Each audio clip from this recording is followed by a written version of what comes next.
Bonjour à toutes et à tous, dans cette 7e vidéo, nous allons voir ensemble comment créer une page avec la nouvelle interface de création de WordPress 3.9. Nous allons donc aborder la création d'une page sur votre blog WordPress. Nous avons vu dans une vidéo précédente quelles étaient les différences fondamentales entre un article et une page. Vous savez donc maintenant précisément quels sont les types de contenus que vous devez intégrer à tel ou tel autre type de contenant. Alors, pour créer une page, eh bien, vous avez plusieurs possibilités. Vous voyez tout d'abord que sur votre tableau de bord, on vous propose ici, dans le module de bienvenue, d'immédiatement ajouter une page à propos. Cliquez sur ce lien, va ouvrir tout simplement une nouvelle page vous permettant de créer une page à propos que vous pourrez nommer comme vous le souhaitez. Vous voyez que vous avez également ici, tout en haut de votre fenêtre, la possibilité, en survolant le petit lien créer, d'aller créer une page également. Et enfin, vous voyez que dans votre menu principal ici à gauche, vous avez bien entendu l'item page qui vous permet, en cliquant sur ajouter, d'aller créer une nouvelle page. Lorsque vous en aurez créé plusieurs d'ailleurs, eh bien vous pourrez cliquer sur l'item toutes les pages qui vous permettra d'avoir ici au centre de l'écran le listing de toutes vos pages existantes. Celles qui ont déjà été publiées, celles qui sont enregistrées en tant que brouillon sur lesquelles vous êtes encore en train de travailler et qui ne sont pas encore visibles pour le public. En cliquant sur le petit lien ajouter ici dans le menu de gauche ou en haut de la page, vous allez donc ouvrir une nouvelle fenêtre d'édition et vous allez pouvoir nommer votre page et taper votre texte. Vous pouvez ajouter bien entendu du contenu au format texte tout simplement en tapant votre texte ou au format HTML et vous pouvez les visualiser en ouvrant les petits onglets ici visuels ou texte qui vous donnera un aperçu du code HTML de votre page. Vous voyez qu'ici vous avez, comme dans les versions précédentes de WordPress, la possibilité d'avoir accès à un certain nombre d'options.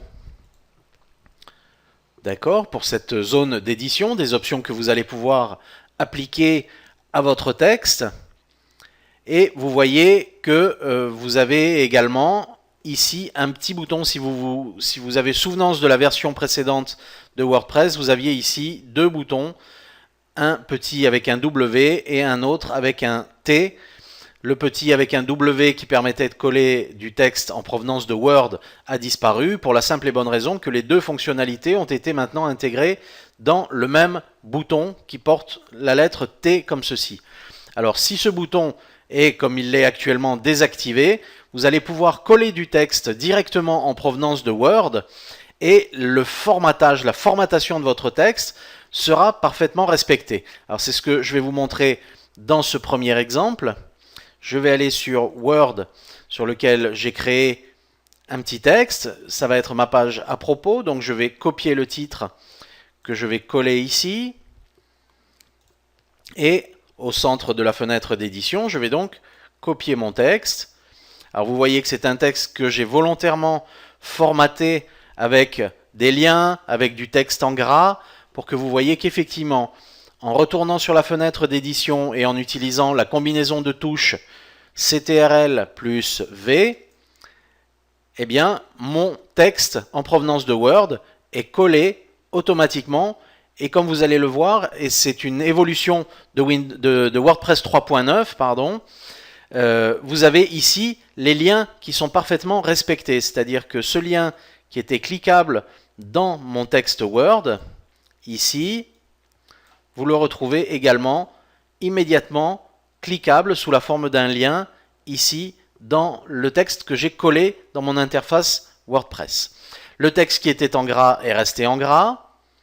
Et mon second lien qui était ici reste un lien. Alors pour vous le montrer plus précisément, nous allons aller dans l'onglet texte. Et vous voyez que par exemple, lorsque du texte est formaté, eh bien ici, vous allez pouvoir visualiser toutes les balises HTML comme quoi ce texte est en gras, il est entre deux balises strong, et il est bien enregistré comme un lien, directement en provenance de Word. D'accord? Idem pour mon texte ici qui était également en gras. Vous voyez qu'il est bien précédé des balises gras. Donc le formatage a été respecté. Idem pour mon dernier lien ici, qui était dans ma signature. Le formatage HTML a bel et bien été respecté. Alors, l'intérêt de ce bouton, comme je vous le disais, vous voyez que pour l'instant, il est désactivé. Si je clique dessus, il va être activé. J'ai une fenêtre d'ailleurs qui m'en informe que dans le cas où le bouton est activé, comme c'est maintenant son cas, vous voyez qu'il est cerclé de gris, d'accord?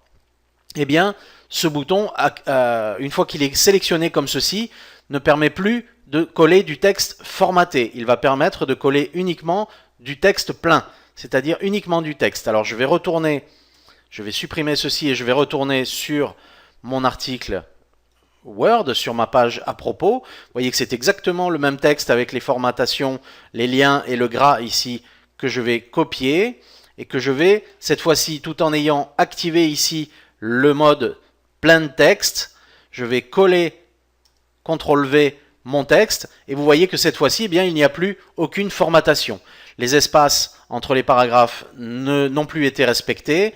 Mon petit lien ici, idyllique, qui était cliquable, ne l'est plus. Le paragraphe de texte qui était ici en gras ne l'est plus. Et la signature n'est plus cliquable non plus. Si nous allons côté HTML pour vérifier cela, vous voyez que toutes les traces de formatation HTML ont disparu. D'accord? Donc, mon texte, cette fois-ci, a bel et bien été collé en mode texte uniquement. Je vais le sélectionner et le supprimer une nouvelle fois. J'aurais pu utiliser la petite fonction d'annulation ici pour aller retrouver mon texte formaté, mais je vais le copier, le supprimer, désactiver la fonction texte et retourner copier mon texte Word et revenir le coller ici. Vous voyez que cette fois-ci, avec le mode texte désactivé, eh bien, le formatage est bien présent. Mon texte est en gras, mes liens sont cliquables et mon article est pratiquement prêt déjà à être publié. D'accord? Alors, comme vous l'avez vu, il est possible lorsque vous ouvrirez la toute première fois votre fenêtre d'édition d'articles ou de pages d'ailleurs, que vous n'ayez pas toutes les options qui soient visibles. D'accord? Alors, il vous suffit de cliquer ici sur la bascule de barre d'outils pour la déplier et pour avoir accès à toutes les options de formatation. D'accord? Alors, ici, vous avez maintenant vous voyez que cette barre d'outils, si vous y êtes habitué, elle a un petit peu changé par rapport à la version précédente 3.8.3, la dernière, l'avant-dernière. Mais vous avez toujours sensiblement les mêmes fonctionnalités. Si vous voulez mettre du texte, appliquer un effet ou appliquer un formatage particulier à un texte, eh bien, vous avez toutes les fonctionnalités ici pour le mettre en gras, pour le mettre en italique, pour le barrer, pour créer une liste de puces, pour centrer, mettre à gauche, mettre à droite, insérer un lien ou au contraire supprimer un lien. Mettre ici votre texte en différentes tailles en sachant qu'à chaque fois cela va intégrer automatiquement dans la version HTML de votre page ou de votre article eh bien, des balises head, d'accord? Donc vous avez le header 1, header 2, header 3 et ainsi de suite. Ça peut être important pour le SEO que nous verrons dans une vidéo ultérieure et qui vous permettra donc de pouvoir faciliter le référencement de votre article en indiquant des mots-clés bien choisis et en utilisant ces types de formatation, titre 1, 2 ou 3. D'accord. Vous avez ici le soulignement, la possibilité d'avoir votre texte de façon justifiée, ici la couleur de texte et ainsi de suite, donc toutes les petites options qui sont disponibles. Vous avez toujours la possibilité, si vous le souhaitez, de passer en plein écran, donc de libérer de l'espace sur votre zone de travail, d'accord, d'avoir quelque chose comme ceci qui va être plus clean pour pouvoir travailler. Et vous avez bien entendu toujours la possibilité, là j'ai collé du texte Word, mais vous avez toujours la possibilité, bien entendu, de taper votre texte vous-même ou de l'importer d'une autre source. Si votre texte, vous préférez le taper sur une page de bloc-notes ou dans un autre outil d'édition texte, eh bien vous aurez toujours la possibilité de venir le copier et le coller ici. Alors comme dans les versions antérieures, eh bien, vous avez toujours la possibilité d'intégrer à votre page un média. Donc ici par exemple je vais intégrer une photo, je vais créer une ligne et je vais cliquer sur le bouton ajouter un média. La liste de mes médias va s'afficher. Alors dans cette section d'ajout de médias, vous allez découvrir également quelques petites nouveautés. Vous avez bien entendu toujours la possibilité d'envoyer des fichiers soit en allant les sélectionner sur votre ordinateur, soit en les faisant glisser, déplacer tout simplement depuis votre dossier images sur votre ordinateur, en les faisant glisser vers cette section ici d'envoi des fichiers. Vous avez la possibilité toujours d'insérer une image ou un média à partir d'une adresse web, c'est-à-dire que si vous avez l'adresse internet, l'adresse URL d'une image ou d'une vidéo, eh bien vous pouvez toujours l'insérer en utilisant directement son adresse URL ici en lui donnant un titre. Et vous avez la possibilité, alors là ce sont des fonctionnalités qui ont été développées et qui ont été poussées un petit peu en avant dans cette version de WordPress, de créer des galeries. Si par exemple vous utilisez sur votre blog des portfolios, si vous avez plusieurs produits que vous souhaitez mettre en avant en une seule opération, eh bien vous allez comme ceci pouvoir créer des galeries, sélectionner plusieurs images. Vous voyez qu'ici, lorsque je sélectionne une image, j'ai une petite coche qui s'affiche. Vous allez comme ceci pouvoir sélectionner plusieurs images. Les images sélectionnées s'affichent ici en bas. Vous pouvez les déplacer, vous pouvez les réorganiser. D'accord ? Et vous pouvez créer une nouvelle galerie tout simplement. Alors vous voyez, vous avez la possibilité de sélectionner plusieurs images ou plusieurs médias à la fois. D'accord ? Ici, du côté droit de l'interface, vous avez la possibilité, alors je vais sélectionner l'image que je vais souhaiter intégrer sur ma page qui était la photo.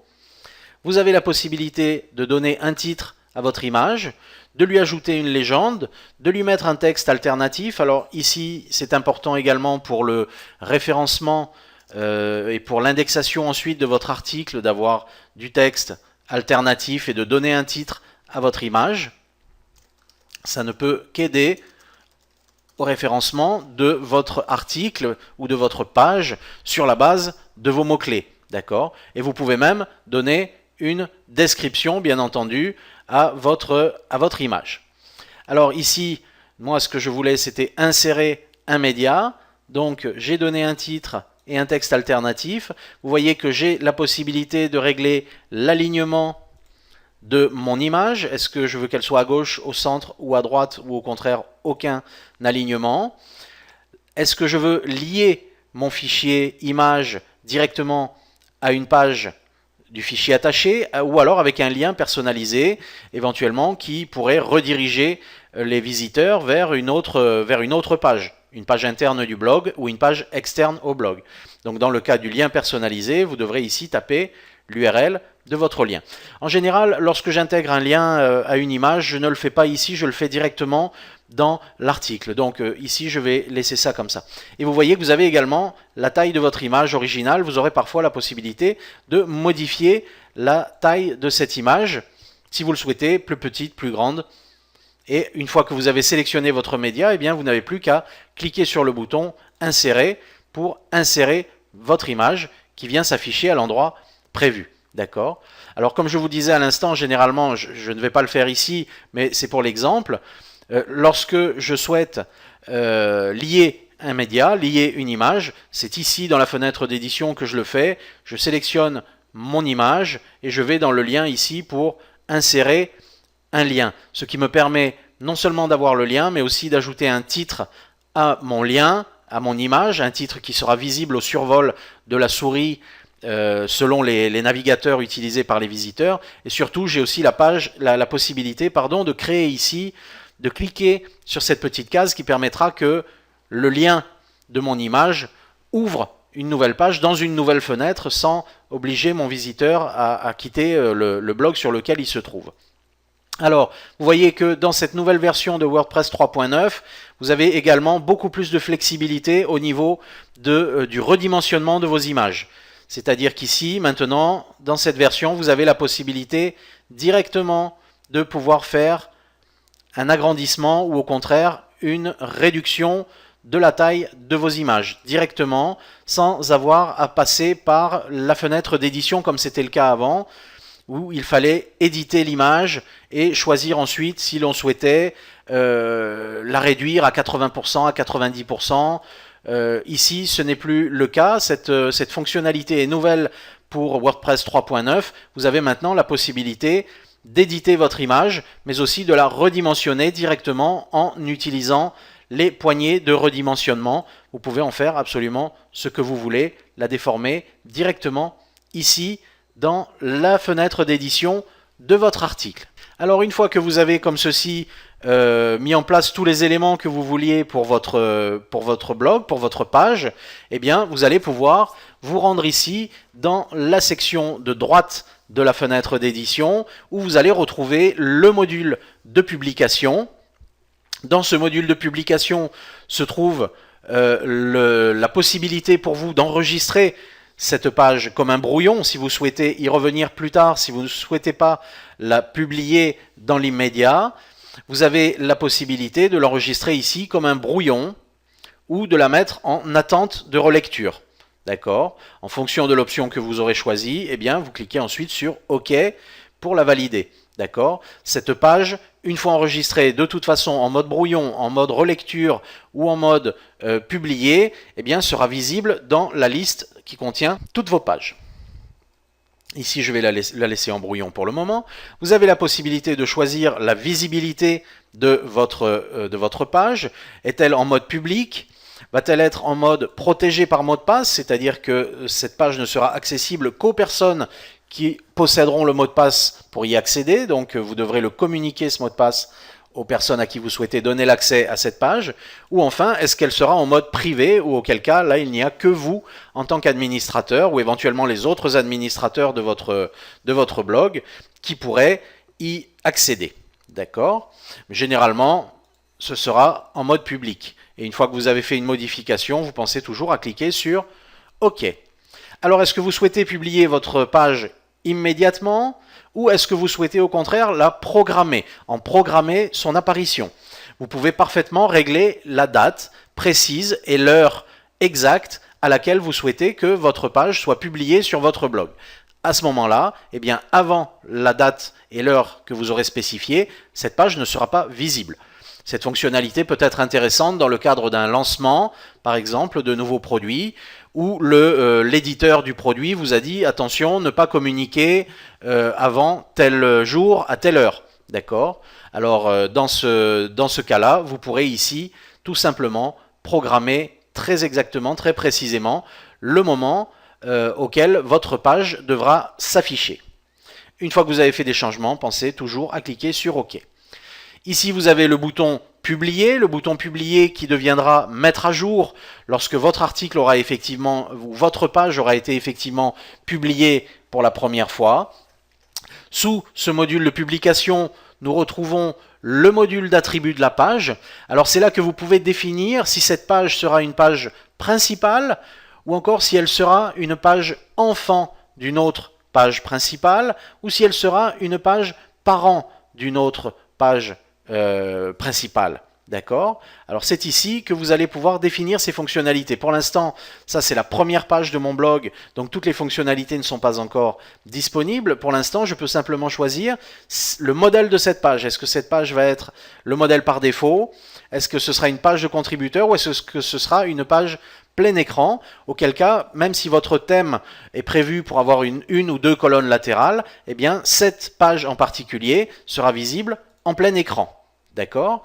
Ici, au niveau de l'ordre, eh bien, je reviens à ce que je disais il y a un instant, les pages parents ou les pages enfants. Si vous avez plusieurs pages qui doivent apparaître dans un ordre précis, eh bien, vous leur donnerez ici un ordre. Donc cette page pourrait être la page 0, et ensuite j'aurai une page 1 et une page 2, auquel cas les pages apparaîtront dans l'ordre que j'aurai défini ici. Vous avez enfin la possibilité de mettre une image à la une. Si vous avez un thème qui vous permet de placer une image à la une, eh bien votre article dans la liste de vos pages, votre page sera visible avec une image qui l'identifiera, qui permettra de l'identifier. D'accord ? Alors une fois que vous avez fait tous vos petits réglages, que vous avez fini votre formatation ici, vous allez publier votre page. Votre page a été maintenant publiée. Vous voyez que vous avez ici un lien qui est apparu qui va vous permettre de l'afficher, ce que nous allons faire dans un instant. Et vous voyez que le bouton publier est devenu mettre à jour, comme je vous le disais il y a quelques secondes. Ici, en haut de la page, vous voyez que vous avez toujours les options de l'écran qui vous permettent d'avoir plusieurs champs ou plusieurs modules visibles ou non. Donc si vous souhaitez, par exemple, ajouter à votre page des champs personnalisés, vous pouvez ici activer ce module qui apparaîtra ici en dessous de la fenêtre d'édition de votre page. D'accord ? Idem pour les discussions, si vous voulez permettre les commentaires sur votre page, si vous souhaitez en afficher le nom de l'auteur, toutes ces options sont disponibles dans les options de l'écran. Si vous avez besoin d'aide complémentaire pour éditer ou créer votre page, vous avez toujours la section aide ici, qui est donc qui concerne très spécifiquement l'aide relative à votre page, à la création d'une page. D'accord ? Alors notre page a donc été publiée et nous allons cliquer sur le petit lien ici, afficher la page, pour aller voir à quoi elle ressemble sur notre blog. Nous voici donc sur notre page à propos. Vous voyez que votre texte est parfaitement formaté. Vous voyez que le texte ici idyllique qui était en gras et qui était un lien cliquable, eh bien il est effectivement un lien cliquable. J'ai le petit lien qui s'affiche ici en bas à gauche de ma fenêtre. Le texte qui était en gras est bel et bien resté en gras. La photo est correctement en place. Le lien ici est cliquable. Bref, vous voyez, tout va bien. Tout est parfait pour l'édition de votre page. Alors vous savez maintenant comment éditer une page, comment créer une nouvelle page sur votre blog. Vous voyez qu'elle est apparue ici dans le menu, mais la gestion des menus c'est quelque chose que nous verrons dans une vidéo ultérieure, donc je ne vais pas m'étendre sur le sujet maintenant. L'essentiel est que maintenant vous sachiez très exactement comment créer une et plusieurs pages sur votre blog, et je vais donc vous retrouver dans la vidéo suivante. En attendant, je vous souhaite une excellente journée.